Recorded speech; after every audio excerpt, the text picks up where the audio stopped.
Have you ever thought what is opposite of attachment, delusion, confusion in our life? You wake up every day in the morning, and if you become aware of the mind, the way it thinks and speaks and acts, we will realize a kind of confusion is always there. So I'm asking a simple question, that what is opposite of attachment, delusion, and confusion? We have nothing to do with the confusion in the society, in the political system. No, no, no, not at all. What is the confusion inside, and why there is a confusion? So that confusion is because of absence of the right knowledge. So how to reach to the right knowledge? The power of discernment. So that is why we have been giving too much of emphasis on contemplation and reflection. I have to. I have to work on my mind. If I don't work on my mind is definitely going to work. No, I have already worked for 6 months and a year. No, the habit will not work. Habit will not work. Remember this. Every day there is a new life, new situation, new condition, new thoughts, new feelings. So if we say that, oh, I have already worked for 6 months and now it is not helping me, it will not help. You don't say, I have already been eating for 10 years and let me give a break for a week. I've been breathing for since my birth, let me give a break. Not possible. So once the mind realizes this,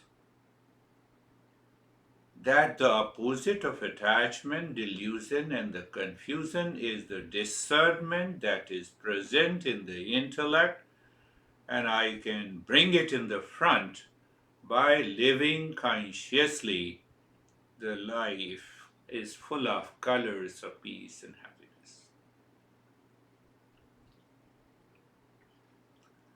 One thing, and the second thing, what happens when there is a confusion? Think of this. And that is how we live our daily life. What happens when there is a confusion or when there is a delusion? What happens?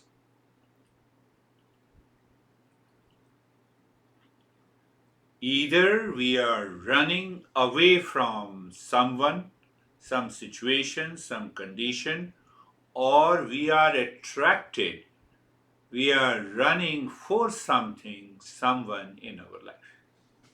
And that causes the mind wandering and distracted. Otherwise, there is no reason the mind will be wandering, distracted, deluded, and confused.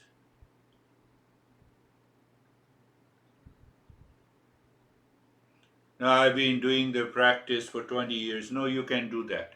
But if the knowledge is not supporting the practice, nothing will happen.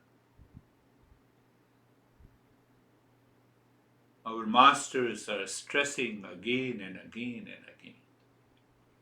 I want that all of you should be an example to yourself. You have found the center, and then see how the life moves. That life expresses itself in peace, happiness, joy all the time, which means there is an absence of confusion.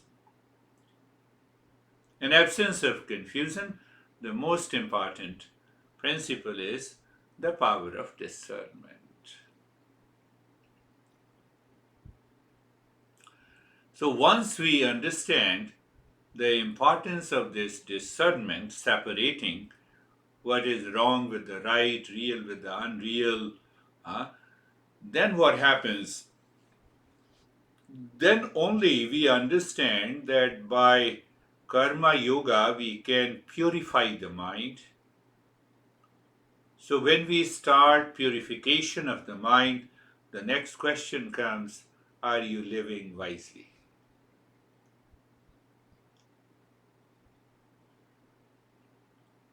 Are you living wisely? At every moment, in your personal life, in your professional life, in your social life. Living wisely means not living because of the ego and because of seeking the fruits of my action outside in my personal, professional, social life. I have done so much for you. You have done nothing for me. These thoughts will never enter into your mind. You see, I have started today's understanding that what is opposite of confusion in the delusion. When there is a confusion, there is bound to be an anxiety and stress and duality and a conflict.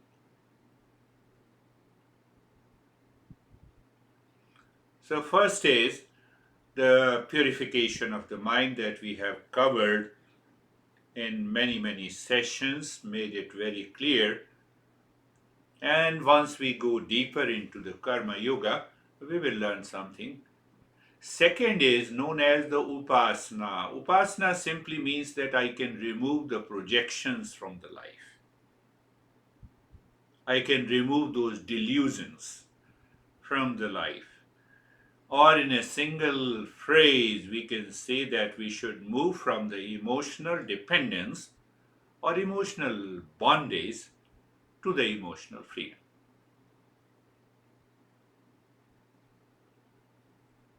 So once there is a purification of the mind, we have moved from emotional dependence to emotional freedom. Then this mind is full of discernment, and at that moment, you simply listen to the teacher and you enter into the highest state of meditation. The three steps. First is mandatory, second is also mandatory, and then the third, the mind flows with the wisdom, and we live, think, and speak and act in mindfulness 24/7. That is our goal. Why that is our goal? To bring an end to the suffering once and for all.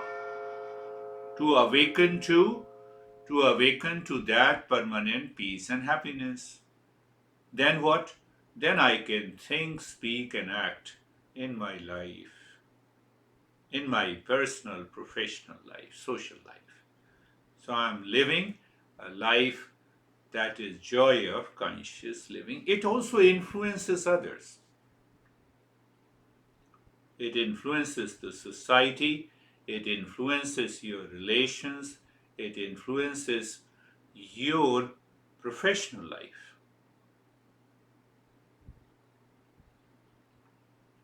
So now coming back to the second upasana, or moving from the emotional bondage to the emotional freedom. Emotional freedom is unconditional. We have been talking about unconditional love. Do you have any unconditional love to anyone? Be honest and tell me.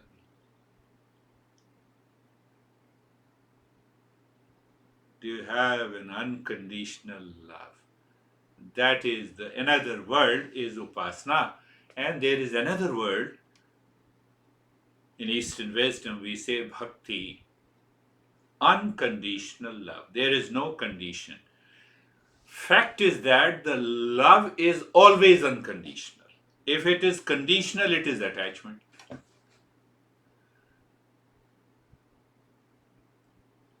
It is impure love. Love that leads to attachment, demand, craving, possession is impure love or attachment. Impure love hides the real self and creates the delusion. It superimposes. So the mind is always full of confusion and the delusion. One goes far from meditation. Impure love. Impure love causes suffering, grief, problem in daily living. As your mind has a feeling, oh, he or she was a soulmate and now something has changed. No, you have changed. Your mind has changed. Attachment always changes. Unconditional, what is unconditional will never change. That is the crux of upasana. That love is impure love. Impure love is attachment, and that love is love outside in the name and the form. That love means possessing, owning something, forcing someone to remain attached. Have you felt discomfort with someone you loved before, so called, and now you have some kind of a discomfort? Now, it is better to understand what is impure love so that we can find out what is pure love. Pure love is self giving. In love, we give what we have, what we possess. Why? In the pure love, the doer is absent. Third, the demand is absent.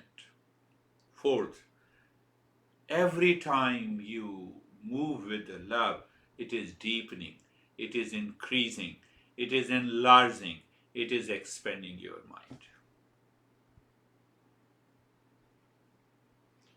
I know what you say is right, but, but, but, world is so cruel. And you are asking me it is self-giving. I have a corresponding negative vibrations about the world inside my mind needs to be removed. That is why I feel the world is cruel.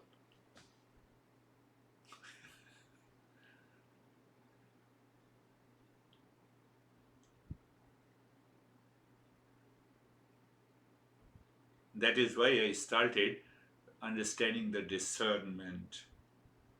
So because of the discernment, are we going to the border of Russia and Ukraine?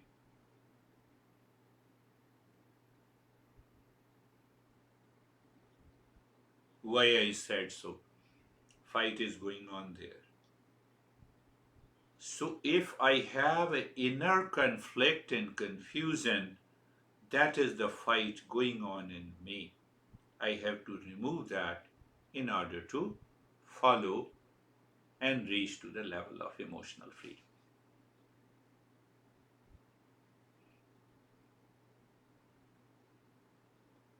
I'm trying to make you understand this principle in through different ways. First, it is self-giving. Second is the doer is absent. Third, the demand is absent. Fourth, it is always deepening, enlarging, and expanding. Then what happens? We drop in dissolve delusion. From there, we started our journey today. We drop the wrong notion that we love someone and others do not. It liberates one from the stress and suffering. You remove the one confusion, the rest of the confusions are gone. You keep this confusion, no, you are going to increase the confusion and delusion all your life. People do not try to understand or they try to rationalize their own way, which is not possible.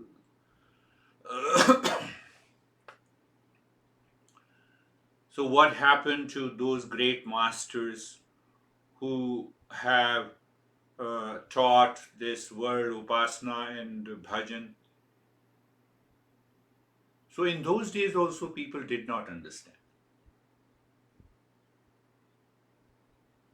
Then what those masters have, what the another, did they find the another way? Yes, they find the another way. They say no, this upasana and bhajan means you pray, you sit down, you worship, let everyone be happy.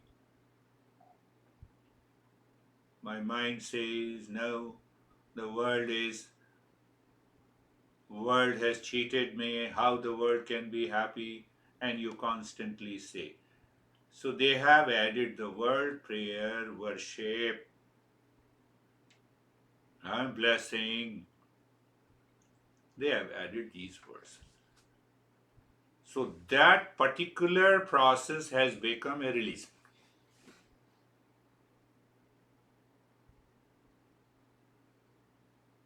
So one meaning of the upasana and the bhaj, bhakti is also the worship and the prayer.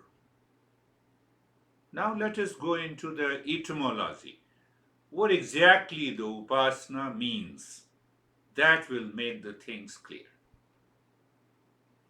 So the word upasana means sitting nearby. That is the meaning of. But when I sit nearby you, I feel jealous of you. I have lot of thoughts of full of conflict. Oh, sit nearby God.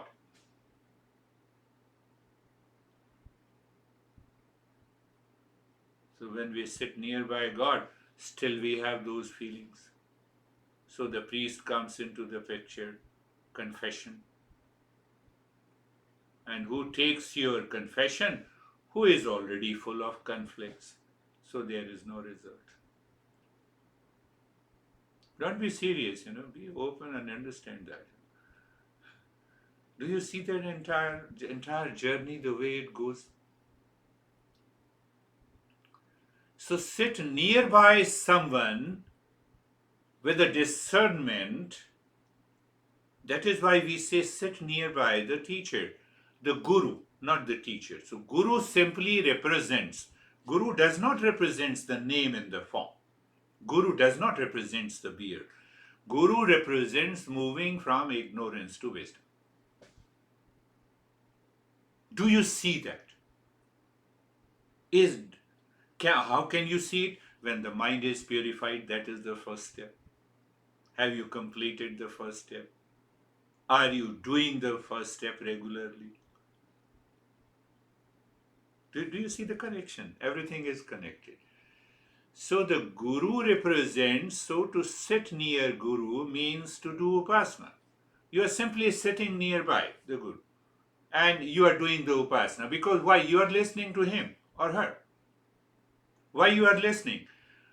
To drop that delusion, to drop that emotional bondage. Now, in these years, did I ever talk of attachment? Did I ever talk of sex, sensuality? No, I did not talk about any of these things. So there is a rule of a guru that who the moment you see him, he starts talking, move from ignorance to wisdom. That is why sitting nearby the guru is also known as the upasana. It is more subtle than being close physically. Close physically and sitting nearby physically has no meaning.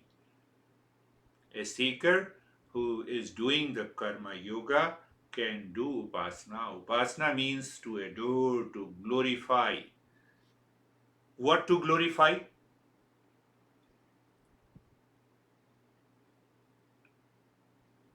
Glorify the emotional freedom. Glorify the pure love. Because if this emotional change does not take place, if the emotional change does not take place, nothing is going to happen. You are doing the karma yoga, you have purified the mind. But now we want a change in our emotions because that emotion redirects our behavior and attitude and action.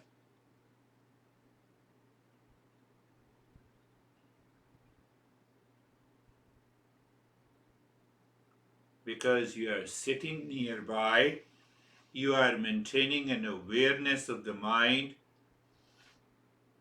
you are in the mood of the self giving, that upasana also becomes another practice of meditation.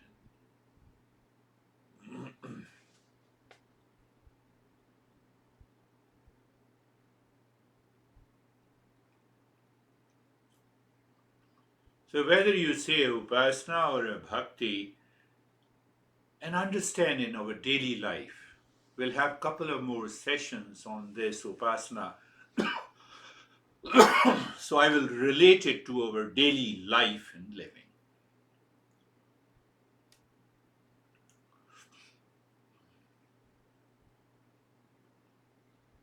Another way to understand and apply upasana is a love for the real self. But the real self is formless. How to love that real self? So I love Stephen because Stephen represents real self. I love Ashok because Ashok represents real self. So don't start thinking, don't you love me? So you are talking of love in the name and the form.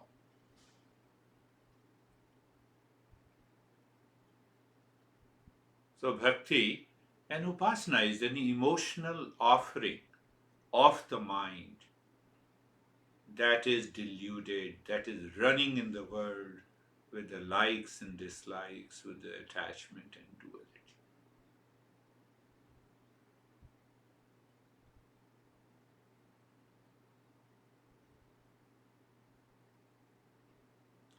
As long as this emotional bondage is there, you sit nearby anyone, even with your honey, you will find some kind of a confusion and delusion. I used to ask, do you love your honey 100%?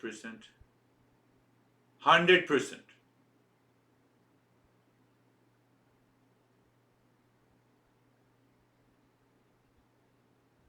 If you say yes, then my next question, did you have any differences in the last 1 year? No, I had many differences. Then it is not 100%. It has caused some delusion, it has caused some attachment, it has caused some conflict. Delusion is different from sitting nearby, moving with unconditional love. I may have, I may present that this is what you have done, it appears it is not right, this is what is right.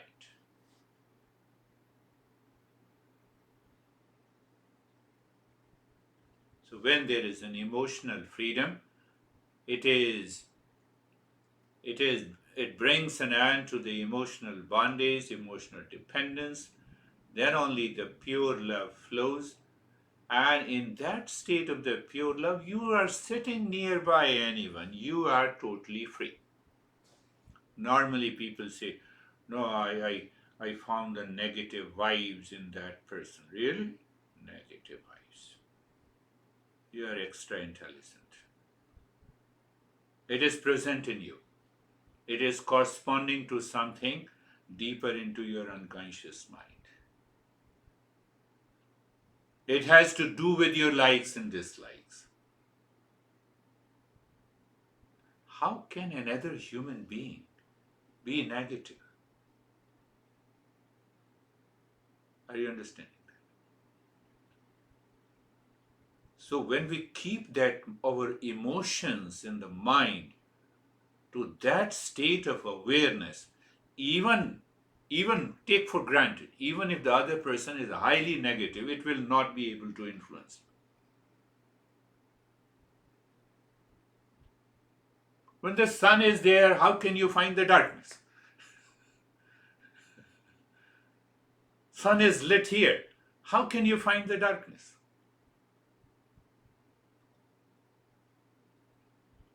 I am very weak. My mind is impure. That is why I am able to attract those emotions and the feeling. That is what is known as the negative vibes. Are you getting it? My mind is weak. One part of my mind is impure. So it attracts.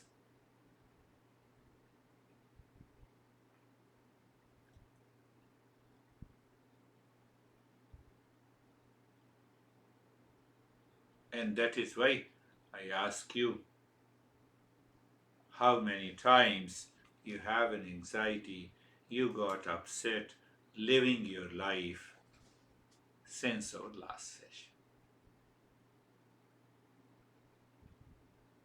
If there is no incident, there is no event, do you realize the state of in which you are living?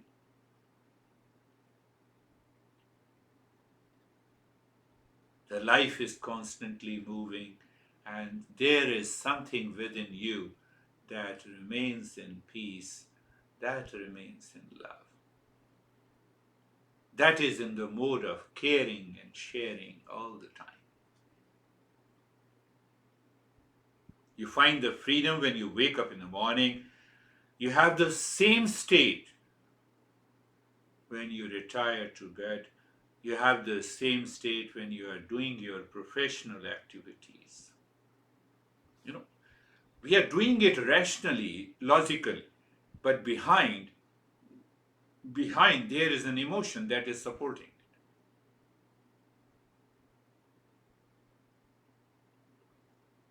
And if the pure emotion is supporting, we are removing our delusion.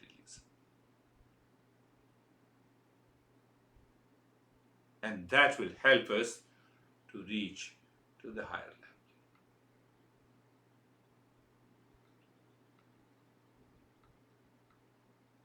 We'll understand this upasana, how we can do this upasana in daily life, in relationship to the honey, in relationship to the parents, in relationship to the strangers.